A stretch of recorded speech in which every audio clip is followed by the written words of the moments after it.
Hello guys, welcome back to my YouTube channel. और आज मैं एक स्मूथनिंग का वीडियो लेके आई हूँ आप सबके सामने। तो चलिए सबसे पहले इनका हेयर के बारे में बता देती हूँ। इनके हेयर बहुत ज़्यादा फ्रीजी और थिक और ड्राई भी थी। इसके लिए मैंने लोरियल का एक्स्ट्रा रेसिस्टेंट का क्रीम मैंने चूज़ किया है, क्योंकि इनके हेयर के ऊपर ये एक्स्ट्रा रेसिस्टेंट वाला ही जाएगा, नॉर्मल वाला नहीं जाएगा। ठीक है, और इसका तरीका क्या है, फुल प्रोसेस में आप सबको धीरे धीरे करके बताती जाऊंगी। तो सबसे पहले मैंने उनको 2 बार अच्छे से शैम्पू करके ले लिया था। और स्मूथनिंग का है तो पूरा हेयर को ज़्यादा ड्राई नहीं किया था, हल्का हल्का गीला भी रखा था। और सबसे पहले स्मूथनिंग क्रीम का यूज़ होता है, न्यूट्रलाइज़र का यूज़ हम लोग बाद में करते हैं। ठीक है, और सेक्शन मैंने यहाँ पर बहुत ही ज़्यादा पत्ते पत्ते रखे थे, ताकि क्रीम जो हम लोग फर्स्ट क्रीम जो अप्लाई करते हैं वो बहुत अच्छे तरीके से लगना चाहिए। और बहुत ज़्यादा मोटा मोटा थिक आप ऐसा सेक्शन लोगे तो क्रीम कहीं कहीं छूट जाएगा। इसके लिए ये फर्स्ट क्रीम है जो आपको बहुत ही अच्छे से अप्लाई करना ज़रूरी है, क्योंकि फर्स्ट क्रीम में हमारा जो कर्ल्स हेयर रहता है ना, उसका जो बोन्स है, कर्ल्स बोन टूटता है। ठीक है, तो इस बात का ध्यान रखिएगा, पतले पतले सेक्शन लीजिएगा और क्रीम अच्छे से लगाइएगा। इतना भी बहुत ज़्यादा मत लगा दीजिएगा कि ओवर हो जाए।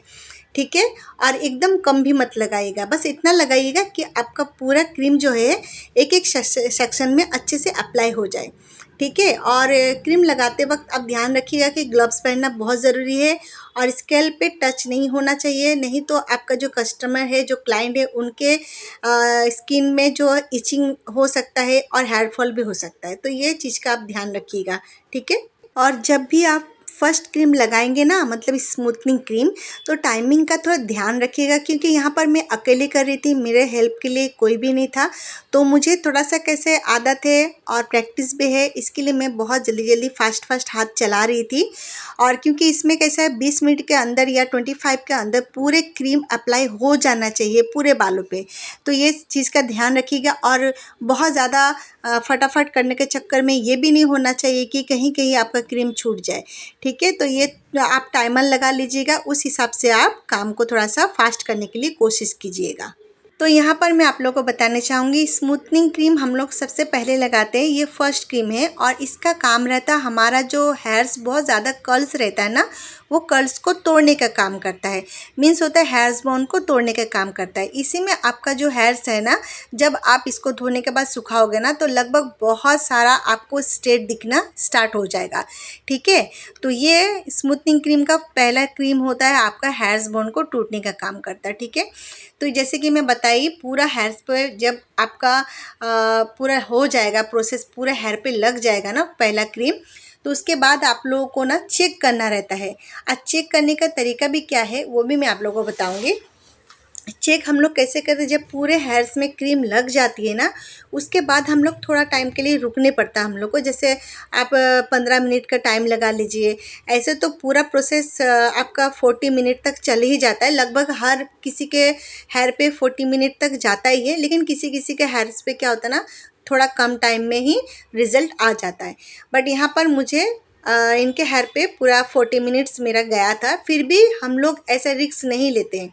हम लोग क्या करते हैं, टाइमिंग लगाते हैं, हर 15 मिनट के बाद या 10 मिनट के बाद चेक करते रहते हैं। जैसे कि मैंने इनका पूरे हेयर्स पे लग जाने के बाद, मैंने इनका 15 मिनट के बाद मैंने चेक किया था, तो हेयर्स का जो बोन्स है वो नहीं टूटा था। फिर हम लोग ने और 5 मिनट के बाद चेक किया, 10 मिनट के बाद चेक किया, ऐसे करते करते लगभग हमारा 40 मिनट तक पहुंच गया था। ठीक है, और फिर उसके बाद आप चेक करोगे तो कैसे पता चलेगा कि आपका हेयर्स बोन जो टूटा कि नहीं टूटा है। वो कैसे ना, जब हम लोग जैसे हर सेक्शन में, जैसे एड टू एड सेक्शन हुआ और जो पीछे का सेक्शन हुआ हेयर का, वहाँ से एक पतले पतले बालों को लेंगे, हेयर्स को लेंगे और दोनों उंगलियों में फंसा के ना खींचेंगे। अगर आप देखोगे ना, रबड़ जैसे खींच रहा है, और खींचने के बाद जैसे छोड़ोगे ना तो स्प्रिंग जैसे बनेगा।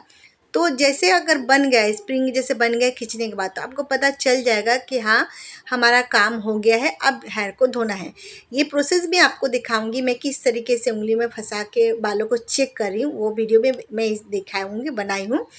तो क्योंकि ये बहुत ज़रूरी है, अगर आप चेक कर रहे हो और आप देख रहे हो कि वो स्प्रिंग जैसे नहीं बन रहा बालों को खींचने के बाद और टूट रहा है, तो आपको रुकना है थोड़ा। ऐसा नहीं कि आप जाके फटक करके बालों को धो दोगे। ये काम बिल्कुल भी मत कीजिएगा। जब तक आपका जो रबड़ जैसे नहीं हो रहा है, स्प्रिंग नहीं हो रहा, तब तक बालों को मत धोइएगा।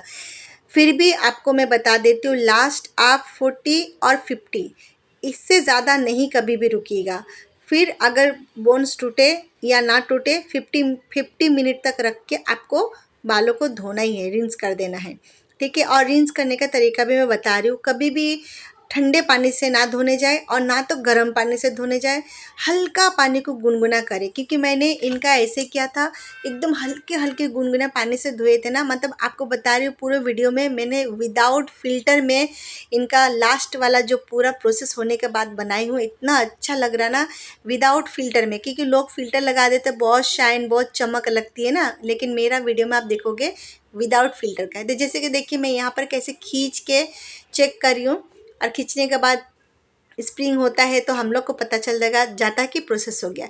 अब यहाँ पर देखिए हल्के गुनगुने पानी ही मैंने वाटर स्प्रे में ली हूँ, और ये पूरा 30-40 मिनट होने के बाद मैं स्प्रे करके फिर बालों को मल्सीफाई करूँ। क्योंकि ये करती हूँ इसलिए कि कहीं कहीं बाई चांस अगर कहीं कोई बालों में छूट गया हुआ क्रीम, तो वो क्या होता है ना, वो लग जाता है, ठीक है। और फिर क्या करेंगे, उसके बाद हम लोग बालों को धोएंगे, मतलब सुखाएंगे। अपना धोना तो हो गया गुनगुने पानी में, अब क्या कर रहे हैं हम लोग यहाँ पर, सुखा रहे हैं। और सुखाने का तरीका देखिए, आप ड्रायर को हमेशा पूरा ऊपर रखिएगा, बालों में टच करके मत कीजिएगा, ठीक है। देखिए आधा में कितना अच्छा, एक क्रीम में इतना सारा बाल सीधा हो गया, ठीक है। और उसके बाद सबसे पहले 10 मिनट तक आप ठंडे हवा से सुखाइएगा, फिर आप गर्म हवा से सुखाइएगा, ठीक है। इस तरीके से आप ड्रायर को सेटिंग कीजिएगा। अब हमारा आ गया सुखाने के बाद जो सेकंड प्रोसेस है, ये बहुत इम्पोर्टेंट प्रोसेस है। क्योंकि अगर आप जो हेयर को स्ट्रेट कर रहे हो ना, आप जितना अच्छे से स्ट्रेट करोगे वही आपका फाइनल रिजल्ट रहेगा, ठीक है। तो इसके लिए आप क्या करोगे, आप जैसे पतले पतले सेक्शन लीजिएगा, यहाँ पर ज़्यादा मोटा सेक्शन बिल्कुल भी मत लीजिएगा, क्योंकि यही आपका फाइनल रिजल्ट रहेगा कि आपको कितना अच्छा लुक देना है, ठीक है। तो जैसे कि मैं यहाँ पर बहुत ज़्यादा ही पतले सेक्शन लिया है, और एक सेक्शन में ना कम से कम 6 से 7 बार मैंने आयनिंग को चलाई हूँ। और हाँ, आयनिंग मशीन आपके पास बहुत अच्छे क्वालिटी वाला होना चाहिए। मेरा पास आइकॉनिक का मशीन है, तो रिज़ल्ट ये अच्छा ही आता है, बहुत अच्छा है। जैसे कि आप देख रहे हो, इसका शाइनिंग बहुत अच्छा है विदाउट फ़िल्टर में, ठीक है। और हाँ, स्मूथनिंग में कैसा रहता है, बहुत ज़्यादा ही स्ट्रेट नहीं दिखता है, क्योंकि बहुत लोग 5-6 बार ही चलाते, बट इनको बहुत ज़्यादा स्ट्रेट चाहिए था। इसके लिए मैं कम से कम एक सेक्शन में 7-8-9 बार ऐसा मैंने आयनिंग मशीन को चलाई हूँ, ठीक है। और आयनिंग मशीन चलाने के वक्त आप थोड़ा सा प्रेशर दे के आयनिंग कीजिए, ताकि आपका स्ट्रेट हेयर जो बहुत अच्छे से स्ट्रेट हो जाए, ठीक है। क्योंकि आपको जैसे मैं बता रही, स्ट्रेट में ही जो हम लोग स्ट्रेटनिंग करते हैं, इसी में क्या होता है ना, हमारा पता चलता है रिज़ल्ट कैसे आने वाला है, ठीक है। तो इनका रिज़ल्ट तो मैं जो फर्स्ट क्रीम के अप्लाई के बाद जब मैंने इनका हेयर वॉश किया ना, उसी वक्त मुझे पता चल गया था इनका जो क्वालिटी बालों का, और जो सुखाने के बाद जो हेयर स्ट्रेट दिख रही थी ना, तो मुझे बहुत अच्छा लगा। मतलब ऐसा लगा था आयनिंग करने की ज़रूरत ही नहीं, इतना अच्छा लुक आया था। लेकिन ये प्रोसेस है तो करना ही पड़ेगा, क्योंकि सेकंड क्रीम लगाने से पहले हम लोगों को बालों को अच्छी तरीके से पतले पतले सेक्शन लेके आयनिंग करना रहता है, ठीक है। और एक बात और बोलूँगी, जैसे मैंने इनके हेयर के ऊपर एक्स्ट्रा रेसिस्टेंट वाला लोरियल का स्मूथनिंग क्रीम ली हूँ, क्योंकि इनके हेयर बहुत ज़्यादा कर्ली और बहुत ज़्यादा थिक थी। लेकिन अगर किसी के हेयर पे आप कर रहे हो और उनके हेयर बहुत ज़्यादा कमज़ोर है, बहुत ज़्यादा पतले है, और ज़्यादा कर्ल्स भी नहीं है, और एकदम वर्जन हेयर है, तो कभी भी एक्स्ट्रा रेसिस्टेंट वाला लोरियल का स्मूथनिंग क्रीम ना ले। इसके लिए जो नॉर्मल वाला आता है वो लीजिए, ठीक है। क्योंकि कभी कभी हम लोग कैसे हेयर चेक नहीं करते हैं और कुछ भी नहीं चेक करते हैं, जिसके हेयर के ऊपर जो क्रीम नहीं चाहिए वो क्रीम लगाते हैं, तो इसके लिए रिज़ल्ट बहुत ही बुरा आता है, और हेयर फॉल वगैरह भी बहुत चालू रहता है। तो ये सब चीज़ों के बहुत ध्यान दीजिए, ठीक है। तो अभी आप देखिए पूरे हेयर पे आयनिंग करने के बाद रिज़ल्ट कितना अच्छा आया, शाइन हो रहा।